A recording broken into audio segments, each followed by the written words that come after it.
Good morning! Morning po. Nung Miyerkules talagang pumunta. Alright.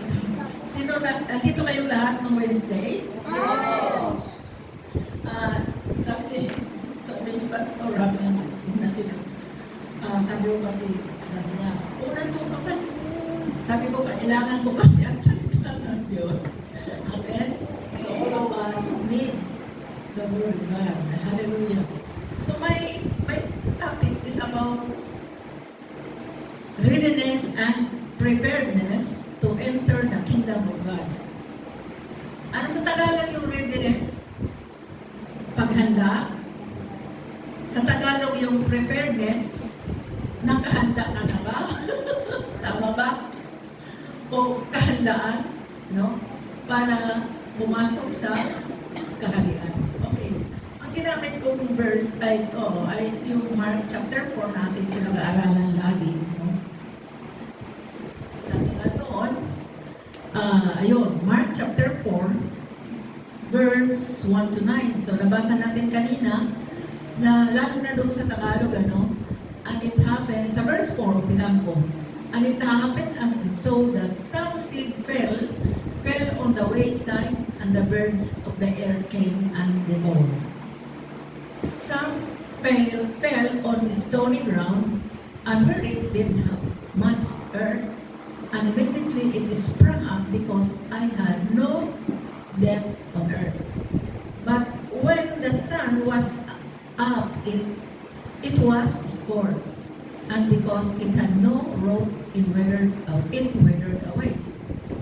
And some seed fell among thorns, and thorns grew up and choked it, and it yielded no crop.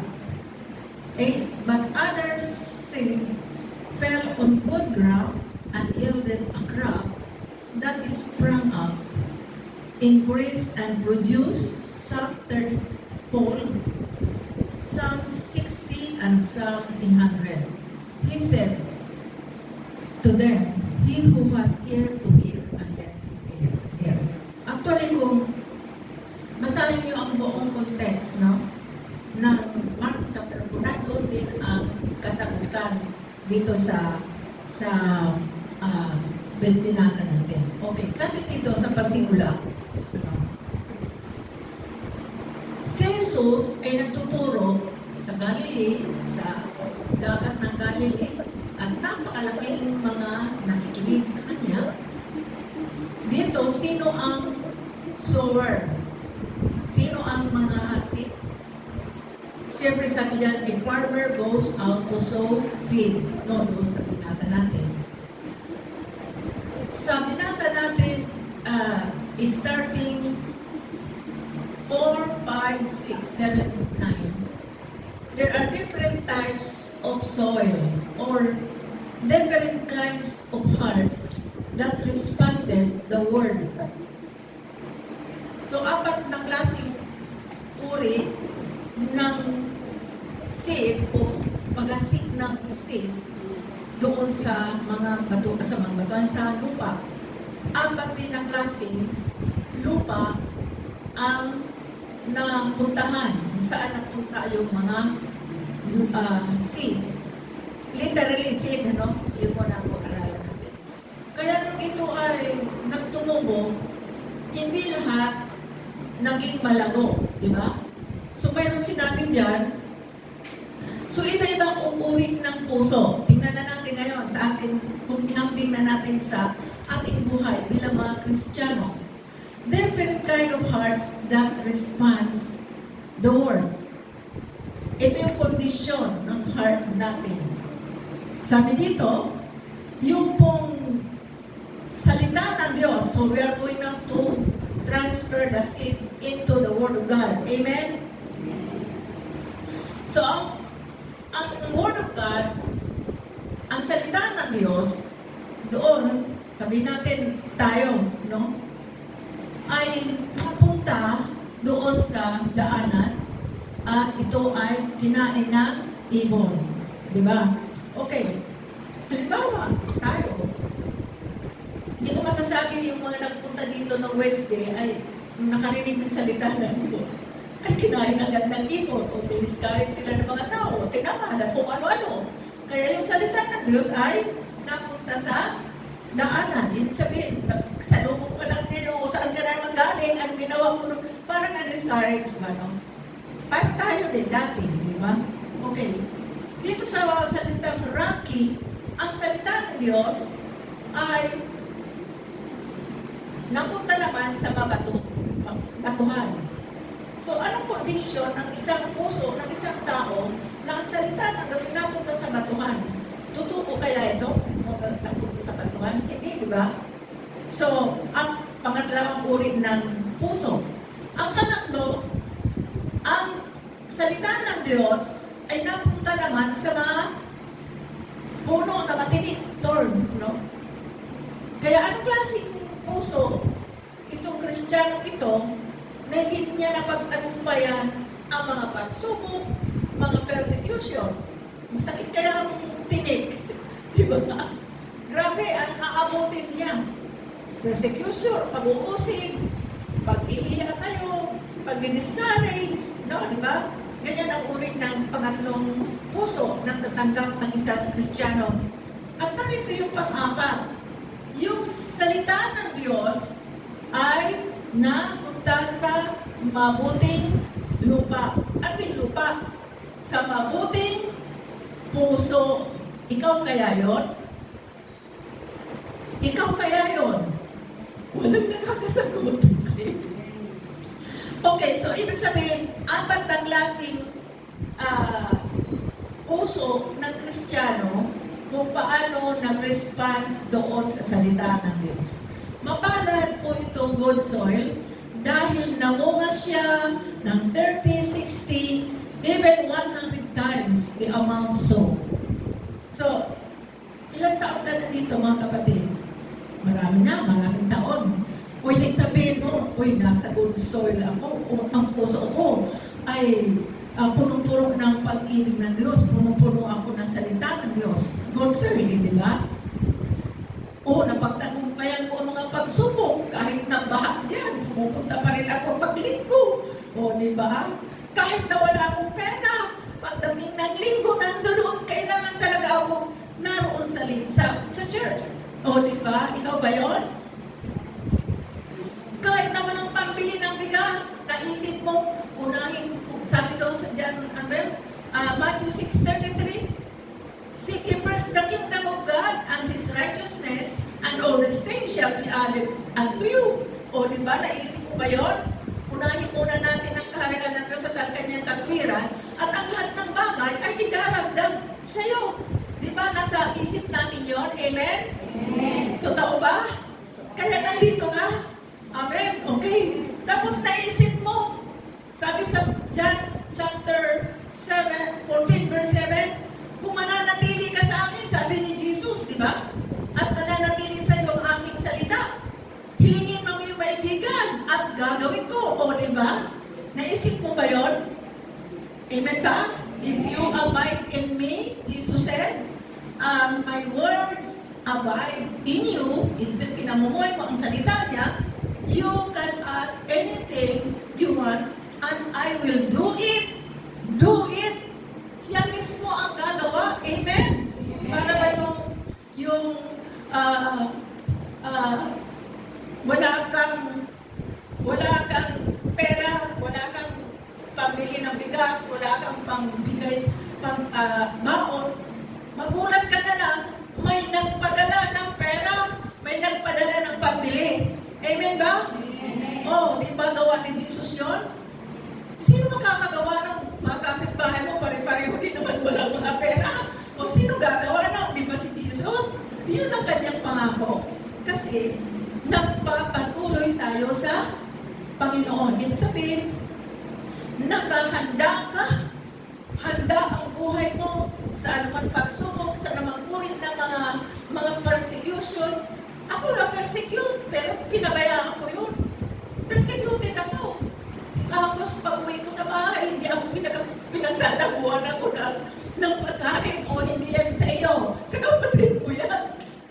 Imagine mga kapatid, sarili kong magulang, pero hindi ko masisisiyo pa. ako yung magulang ko eh. Pinakita ko lang dito na akala niya wala akong nagagawa. Kasi nandun ako, siyempre, nasa mission ako. Umuwi ako. May pagkain sa table, no?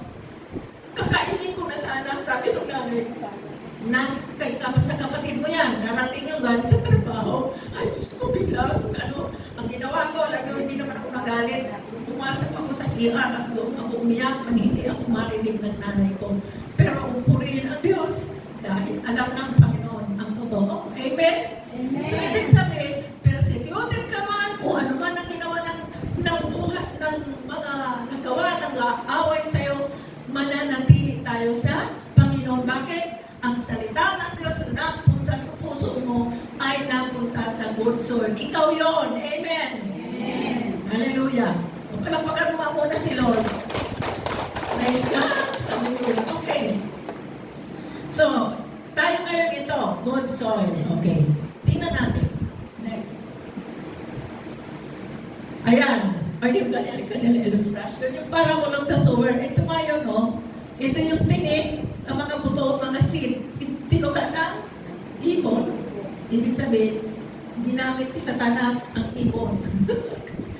Ito naman, napunta sa dried because they had no root. Hindi siya nag-root kasi napunta doon sa rocky soil, no? Ayan, tingnan mo na ano yung biglang namatay yung nag-sprout nga pero hindi naman tuluyan. Okay, ito naman, napunta doon sa mga matitinik. Alam niyo lahat ng yan, kailangan mangyari sa buhay natin yan. Tama ba? Naniniwala ka ba? Na kailangan mangyari ito, step by step yan. Kung paano talaga tayo lalago sa Panginoon, sa pananampalataya. So ito yung ipang-apat na talagang nagbunga ang mga itinanim. So ikaw yun na nagbunga. Sabi mo nga, thank you Lord. Thank you, Lord. Totoo yun, ha? Okay. Thank you, Lord. Praise God. Hallelujah. Okay, next. So, yan nga po. Ang good soil, fall on good soil and produce large harvest yielding 100 times an amount sown. In the hard condition that respond to the word of God. Ibig sabihin yung seed. Readiness or sa pagiging handa. Hindi lang nakikinig sa salita. Ang pagiging handa, mga kapatid, ay hindi lang nakikinig sa salita, kundi inuunawa ang salita ng Diyos. Hindi yun, basa ka lang, sige, magbasa ako para sabihin ko, Pastor, nagbasa ako ng salita, ng Bible, nagbasa ako, isang chapter, binasa lang. Hindi naman, mineditate, amen? Hindi naman inunawa. Kaya anong epekto nun? Pero sa isang good soil or isang Kristiyanong napunta o matabang lupa o sa puso na lumago, hindi lamang nakikinig sa salita, kundi inuunawa. Inuunawa ba natin ang salita ng Diyos? Alam mo, mapalad talaga tayo. Kasi meron tayong Bible reading. Hindi pwedeng, oh yes Lord, Amen.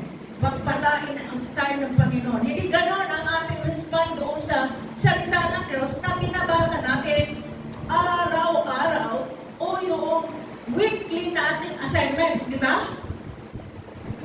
Nabasa mo lang yun. Katulad yung Mark, kasama yata yun eh. Ganun ba ito? O sige, pagpalain tayo ng Panginoon or ang Diyos ay mabuti, ang Diyos ay puno-puno ng pag-ibig. Yung ba ang pagkaunawa mo sa salita na binasa natin? Kasi ang ibig sabihin nito, hindi, kundi inuunawa. Understand and meditate it, the Word of God. Amen.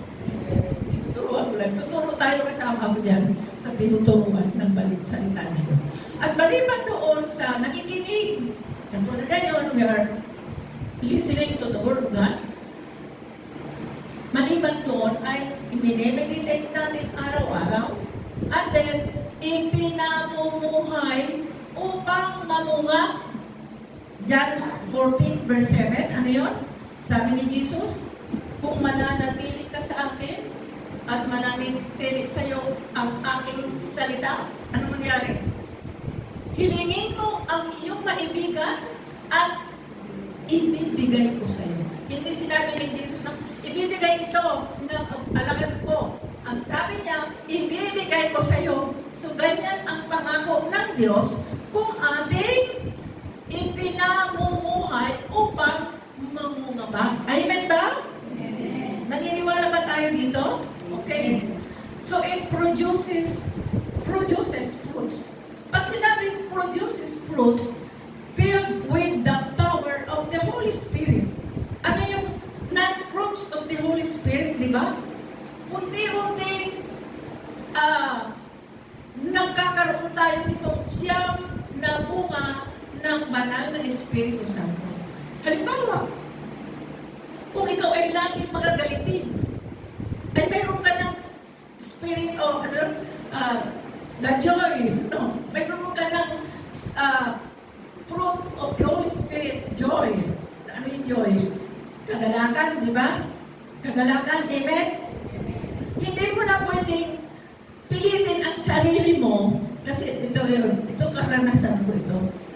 Sabi sa akin nung kapitbahay, alam nila na may pagsubok ang aming pamilya. Sabi sa kapitbahay, ikaw, Alice, parang hindi ka apektado doon sa problema niyo. Ay sabi ko naman, kasabi niya, kasi lagi ka nakapasaya, lagi ka, parang wala kang problema. Sabi sa akin, ibig ko sabihin, the fruit of the Holy Spirit within me, the joy of the Spirit, ay nasa akin. Alam ka naman na, magkunwari ako na malungkot, ay ang nasa puso ko ay masaya. Amen? Amen.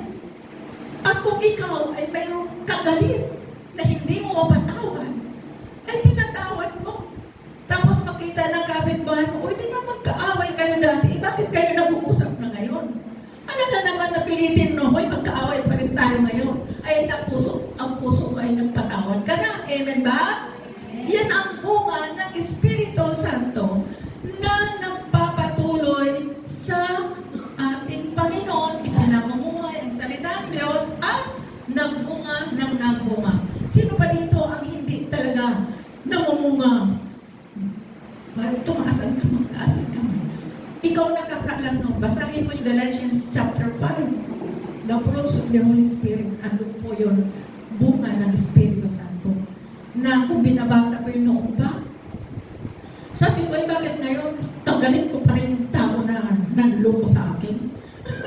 Pero, nung patuloy ako na nagsaliksik at ipinamumuhay ang salita ng Diyos, unti-unti nawawala yung galit ko at pinatatawad ko. Amen? Hallelujah. Yan ang epekto ng salita ng Diyos. Okay. Ano bang sinasabi dito?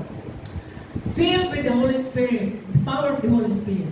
And most importantly, engaging to the teaching of Christ. Mga kapatid, huwag na tayong pumunta kung saan-saan. Siguro dati ganyan tayo. Nung bago pa lang tayo nakakilala kay Lord, ay doon, mas okay doon. Mayroon doon sa simbahan na yon. Punta muna ako. Huwag muna ako magpunta sa born again church. No? Pero, nakita natin, pinagsusumikapan mo talaga na makilala ang Panginoon. Amen? Kaya kayo, balik ka na naman, nagbabasa ng Biblia, at talagang nasumpungan mo sa iyong sarili na ipinamumuhay ko na pala ang salita ng Diyos. Ang 10 kasalanan ko ay 5 na lang pala. Amen ba? Yung aking bisyo, na grabing bisyo ko, napapabayaan ko ng pamilya ko, ay unti-unti kong napapamahal ang pamilya ko, naalaala ko na ang aking mga anak, walang pagkain, walang pamilya. O, di ba? Kasi, bakit hindi kayo ka-amen? Dahil, ang salita ng Diyos ay unti-unti na nagbubunga sa ating buhay. Amen? Pinumuhay. Okay. So, yun na nga po. Ang pamagat nito ay pagiging handa. So, ibig sabihin dito, ang general meaning ng the parable of the sower ay ang pundasyon ng ating pananampalataya. Amen.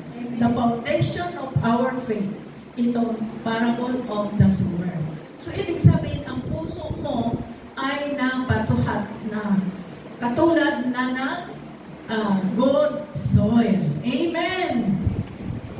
Kung hindi ka pa makapag-amen, sikapin natin na mag-good soil tayo. May marami pang beses, hindi pa muli ang lahat. Sige lang, magpunta ka lang sa Panginoon. Ako noon, alam niyo, marami, kahit nanonood ako sa church, marami pa rin ako hindi na isusuko. Kaya lang nagpatuloy ako sa Panginoon. Kaya unti-unti na inalis niya yung galit, nagpatawad ako at kung ano pa. Amen. Ngayon masaya na ako. Hallelujah. Praise God. Ngayon, so this is the foundation of our spiritual growth. Sabihin natin ngayon, ikaw na ngayon ay nasa good soil. Ang puso mo ay ando na, naka-engage na ang buhay mo sa katuruan ni Kristo. Ipinamumuhay mo ang salita ng Diyos. Inuunawa mo ang salita ng Diyos. At kung ano pa na nagbibigay sa iyo ng growth o paglabo sa spiritual life, ibig sabihin, ang puso mo ay katulad ng good soil. Mabuting lupa. Amen ba? Okay. Next. Ito ang ating natanong. May connection kaya ito sa 10 virgins? Tingnan natin. May naalala ko noong Miyerkules.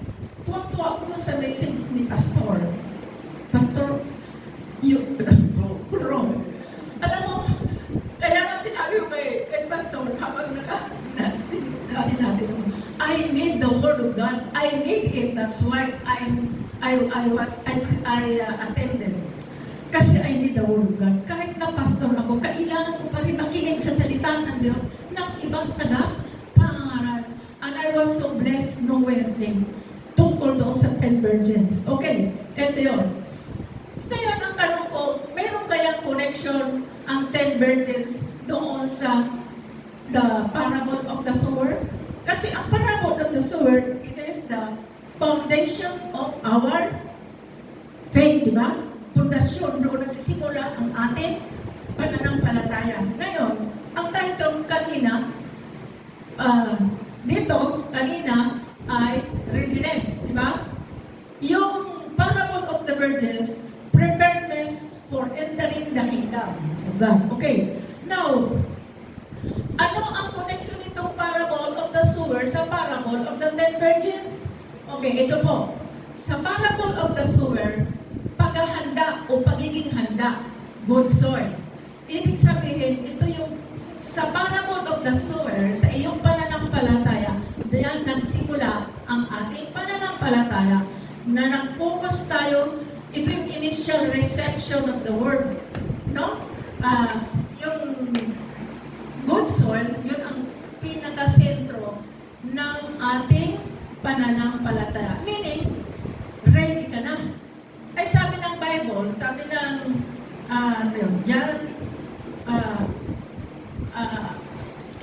yung ako'y muling babalik at kukunin ko, di ba? John 14, ayun. Let not your heart be troubled. Believe in God and believe also in me. John 14 yan rin. Believe in God and believe also in me. If it were not so, I will come and kukunin niya tayo. Ready na ba tayo kung dumating, sabi ng Pastor Ro, ready ka na ba kung dumating ang rapture, ang pagbabalik ng Panginoon? Ready na ba ang puso natin? Amen? Nasa good soil ka na ba? Amen? Okay, kung ready ka na, anumang oras na pag dumating si Lord, makakasama ka. Siyempre kasama ako. Nagsisumikap kaya ako na makasama sa kanyang pagbabalik. Okay, tingnan natin Dito, readiness. Ito yung simula ng ating spiritual growth o paglako sa ating spiritual. Tingnan natin doon sa parable of the 10 virgins. Preparedness for entering the kingdom. Nakahanda ka na ba? Si Sino dito naghahanda na pag dumating si Lord? Taas ang kamay. Alam, ready na tayo, di ba? Spiritually, grow na tayo. Kasi nasa atin yun, meditating the Word of God, ipinamumuhay natin ang salita ng Diyos, at engage tayo doon sa katuruan ni Kristo. So nakahanda na ba tayo? Amen. Hallelujah. Okay. Ang readiness, ang preparedness for entering the kingdom of God ay it emphasizes the need for constant readiness for Christ's return. Dito, nabuo ang spiritual growth mo. Dito nabuo ang ating paglago sa espiritu. Spiritual growth natin. Ay, siyempre may hinahintay tayo ang pagbabalik ng ating Panginoon Jesus. Amen? Sino ba nakakaalam kung kailan darating si Jesus? Wala. So, walang nakakaalam. So, kailangan lagi tayo handa. Amen? Baka sabihin mo, wala pa naman si Jesus, huwag na muna mag-church. Ay, lalo nahuwala, lalo nakakaawa ka.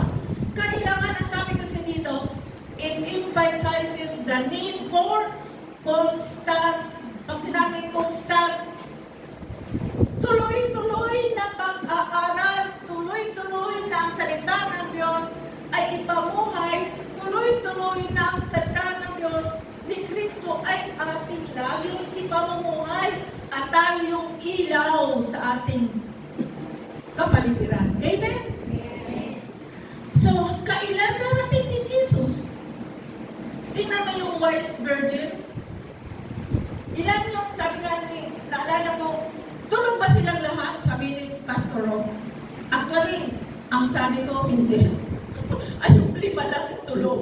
Pero ang sa totoo lang, narinig ako sa sarili ko, silang lahat ay tulog, yung 10. Amen ba?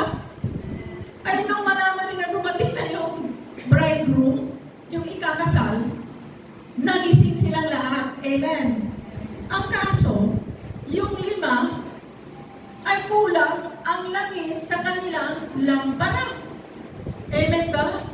Mga kapatid, hindi natin pwedeng sabihin na ready na ako, nakahanda na ako sa pagbabalik ni Jesus. Kung wala sa'yo, kung marami ka pang hindi na isusuko sa Panginoon. Amen? Mayroon akong panaginip, totoo ito mga kapatid. Matagal na ito. Nasa church kami, nagpipreach ako. Narinig ng lahat. Biglang may mga dumagat ng bundok sa panaginip ko ha. Dumagat ng bundok sa kapaligiran ng church. Sabi nung isa, ano nangyari? Parang ang alam namin, mayroon na dumating na si Jesus. Kasi pinag-usapan yung tungkol sa pagbabalik ni Jesus. Itong isang Christian, lumabas. Sabi niya, ay teka muna, yung aking paninda, andoon na iwan. You get the point? Nandoon na siya. Pero nung malaman niya na nagkagulo sa labas, lumabas dahil ang inaalala niya ang kanyang mga paninda. Nakuha niya ang ibig sabihin. Ibig sabihin, hindi pa niya maisuko ang kanyang buhay. Maaring bisyo, maaring kung ano-ano ang mga na hindi mo pa maisuko. At ito ang nangyari sa akin, mga kapatid. Ito sa totoo lang, nagsasabi ako ng totoo. Sa panahon na yon, nagpiprints ako. Itong babaeng lumabas, sabi ko, saan ka pupunta? Sumunod ako sa panaginip ha. Naisip ko paglabas ko, teka muna, lumabas ako. Ang gulo-gulo sa labas, pasok ako ulit. Pinagpulay-pulayan ko yung karanasan ko, yung aking, ang nangyari sa buhay. Pinagpulay-pulayan ko ang sarili ko. Sabi ko, teka, bakit ako lumabas? At bumalik? Pero yung isa, hindi ko na talaga, hindi na siya bumalik kasi yung kanyang paninda ang ginawa. Ako, nakalala ako sa kanya kung bakit lumabas, ay nagkagulo nga. Pero naisip ko, bakit ako lumabas? Ang gulo-gulo nga, nakakatakot. Bumalik ako. Aking pinagulay-gulayan, sinerts ko ang buhay ko. Doon sa panaginip ko yun ha. Hanggang ngayon, sinerts research ko, pero nagpapasalamat ako sa Lord. Alam mo bakit? Mayroon akong hindi pa napapatawad. Mayroon pa akong hindi na isusuko sa Panginoon. Amen! Yan ang totoo. Noong panahon na yun, purihin ang Diyos. Dahil totally pinago ako na Panginoon. Ako hindi ako nagsisinungaling. Hindi ako nagkukunwari. Totoo. Kaya, totoo rin sinasabi ko sa inyo mga kapatid, na pag mayroon pa tayong hindi maisuko-suko sa Panginoon, tandaan mo, kukulitin ka ng Holy Spirit. Dahil ang banal na Espiritu Santo, ang siyang nag-aalaga sa atin. Kukumpintahin ka, anak mali yan, baguhin mo. Kaya nga mayroon siyang na bunga na Espiritu Santo. Sino ba nag-aaral dito na hindi pa prepare? Magsabi na lang ng aray. Aray. Ibig sabihin mga kapatid, si Lord ay nakakaalam ng ating buhay at magpatuloy tayo. So sino nakapasok doon? Ang yung 5, ang tawag sa kanila ay wise virgins. Mayroon silang dala-dala pang extra oils for the lamp. Ibig sabihin, kompleto sila, mayroon pa silang dala. Ibig sabihin, mga kapatid, pag dumating si Lord, relax ka kasi alam mo, sure na ang iyong kahandaan sa pagbabalik ni Lord. Amen? Pero nakakawa yung ating mga mahal sa buhay na talagang hindi pa talaga nakakilala. Yan ang ating iluhod sa Panginoon. Ang prayer ko, ang lahat ng mga kapatid ko makakilala kay Lord. Iniluluhod ko yan. Sabi ko, Lord, sa dami natin, isa na yung kongregasyon. Pero alam ko may isang pagkakataon na hindi ako, hindi pababayaan ng Panginoon. At pakikinggan niya ang aking panalangin. Ganon din tayo mga kapatid. Ang parents natin, mga kapatid natin, ipaubayad natin sa Lord. Pero huwag mong kalilimutan ang pananalangin sa kanila. May action ka, kaya si Lord gumagawa. Amen ba? Hallelujah. So mga kapatid, the wise virgins brought extra oils for the lamps. This is pagtawag sa atin na patuloy tayong magbantay. Sino ba bantayan natin? Kapitbahay mo, hindi. Bantayan mo ang sarili mo. Baga matukso ka na naman. Amen? Tama ba ako? Bantayan mo ang sarili mo. Baga matukso ka na naman. Pagsugal. Pagtungit. At kung ano-ano pa. Pagsabong. At kung ano-ano pang gagawin. Alam mo, hindi gusto ng Panginoon. Sa mga relationship, mga dalagang binata, hilingin natin sa Lord na yung ibibigay sa iyo ni Lord ay karapat-dapat sa iyo. Amen? Huwag mong sabihin na, ay, boy yan. Gwapo yan. Ay, mabuti kong gwapo na, Kristiyano pang gold soil ang puso. Amen? Sigurado, hindi ka nagkakamali dyan. Purihin ang Panginoon. Hallelujah. So, mga kapatid, ito. So, ang pagdating sa parable of the 10 virgins, hindi pa po ito mo spiritually grow ka na, ay papasok ka na agad. Hihintayin mo ang pabalik ng ating Panginoong Jesus. Sabi nga po sa Matthew 13, sa Matthew 13, ito ang mga palatandaan na malapit ng darating ang Panginoon. May mga lindol, may mga bagyo, at kung ano-ano ba. Dumating na ba si Lord? Dumating na ang mga lindol? Dumating na ang mga baha? Dumating na ba? Wala pa. So yan ang naranasan natin mga kapatid habang tayo ay naghihintay sa pagpasok sa kaharian ng Diyos. Amen? Baka mamaya, total wala pa naman si Lord. Ako muna ay makikipag-inuman, nasa Bible yan. Habang wala pa si Lord, makikipag-inuman muna ako. Ay huwag mong tingnan ang gawa ni Satanas. Huwag mong tingnan ang gawa ng kapitbahay mo. Ipanalangin mo na lang. So ibig sabihin mga kapatid, huwag mong isipin na ang tagal naman ni Lord. Kahit matagal yan, kung ikaw ay naka-engage sa salita ng Diyos. Kung ang salita ng Diyos ay inaipumumuhay natin, hindi tayo pababayaan ng Diyos. Amen? Hindi tayo pabayaan. He will not abandon us nor forsake us. Why? Because God loves us so much. And then, nakikita ng Diyos ang pagiging vigilant natin. Ano yung pagiging vigilant? Paghihintay, pagtitiis sa paghihintay natin sa Kanya. Amen. Hallelujah. Kaya yung ating mga ginagawa, dagdagan pa natin, huwag tayo mawala ng pag-asa kung mayroon pa mga pagsubok. Kasi kasama yan sa paglabo, kasama yan sa ating preparasyon para makapasok tayo sa kaharian ng Diyos. Kasama yan sa oras na dumating si Lord. Hallelujah! Mabuti na lang sa panaginip, pinakita ng Diyos na mayroon pa akong hindi na isusuko. Pero napatawad ko yun, grabe yung inner healing. Alam yung inner healing? Hindi lang sa bibig, kundi sa puso talaga, innerly. Talaga nagpatawad ako para huwag ako mapahamak ang aking pagkatawad. Espiritu na yun. Ngayon mga kapatid, nais ko lang paabot sa inyo. Kung naunawaan ninyo yung pundasyon ng ating pananampalataya, naunawaan ba natin? Pagsaliksin, pananatili, pag-engage sa salita ng Diyos, panalangin at kung ano-ano pang mga pinagagawa sa atin ng ating pastor. Dagdagan pa natin. Meaning, kung nandoon ka lagi, meaning kung nagpapatuloy ka, ang puso mo ay katulad sa isang mabuting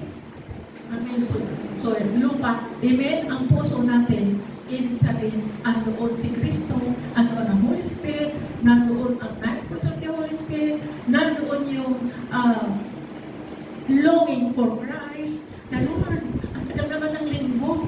O diba, meron ba tayo niyan? Lord, ang tagal naman ng linggo. Amen ba? Kaya nagmamadali ka kahit ang dami mo labahin kasi linggo eh. Kinuuna mo muna ang church. Nakikita ng Lord yan na sa pagiging vigilant natin, sa pagiging pagbabantay natin ng ating spiritual life at hindi tayo nag-discard, hindi tayo na bumabalik sa dati nating makasalanang buhay at nagpapatuloy pa tayo, tama ang ating ginagawa. Anytime, pagdating ni Jesus Christ, sa John 14 verse 1 to 3. Nasabi doon, let not your heart be troubled. Huwag mulumihanan ang iyong puso. Ibig sabihin, my peace, my joy, my goodness, my self-control. Let not your heart be troubled. Believe in God. Manampalataya kayo sa Ama. Believe also in me. Sabi ni Jesus. Bakit? Sabi sa John 3:16, For God so loved the world that He gave His only begotten Son, and whosoever believes in Him shall not perish but have everlasting life. Yun ang heart ni Bible. Meron tayong buhay na walang hanggan na naghihintay sa atin pag napagtagumpayan natin at nakapasok tayo doon sa preparedness to enter the kingdom of God. Meaning, you are ready? Ready ka na sa iyong pananampalataya? Nakita ng Diyos, nakita ang sarili mo, pagdating ni Lord, nakita yung iyong kahandaan. Hallelujah! Ano sasabihin mo? Praise the Lord! Hallelujah! Kasama mo ako, Panginoon. Mag-enjoy tayo kasama si Lord. Kaya 5 lang ang nakapasok. Yung wise. Yung 5, tao doon, foolish virgins, hindi nag-agree. Huwag tayo maging katulad ng foolish virgins. Kasi mayroon naman sila lahat ng oil eh. Amen? Lahat naman may oil sila. Kaya lang, yung oil nila ay kulang. Ibig sabihin, kung ikaw, ihambing natin sa buhay natin, lahat tayo may oil, lahat tayo may Holy Spirit, pero mayroon pa tayong hindi na isusuko. Kaya, pupunta ka muna, maghingi ka muna ng tawad doon, andyan lang kakasal. Sasarap tayo kung maliwan tayo. Amen ba? Amen. Hallelujah. Naunawaan po ba? Readiness and preparedness to enter the kingdom of God. Okay, hallelujah. Sabi ng naramdaman ko. Sabi ng awit, we give you glory, we give you honor, we give you everything we have. Yun. Ang prayer, binibigay ko sa'yo, binibigay namin sa'yo ang kaluwalhatian, binibigay namin sa'yo ang honor, binibigay namin sa'yo, Lord, ang lahat ng bagay na mapunta ka lang sa amin.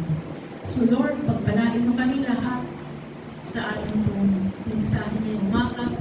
Kasama po ako, Lord, na tinuturuan mo. Thank you, Lord, na nawa, patuloy mo kaming gabayan, at patuloy mo na ang aming landasin ay iyong itama ang direksyon ng aming buhay, at patuloy, Panginoon, na makapaghintay kami sa iyong pagbabalik. Kahit na hindi pa namin alam kung kailan ang balik mo. Pero, Panginoon, tulungan mo kami na makapanatili kami sa iyo, Lord. Dalangin namin, Lord, ang aming pamilya na makakilala din sa iyo. Pagpalain mo kaming lahat, Panginoon. Glory to God. Ito po ang aming dalangin. Sa pangalan ni Jesus, ang lahat magsabi ng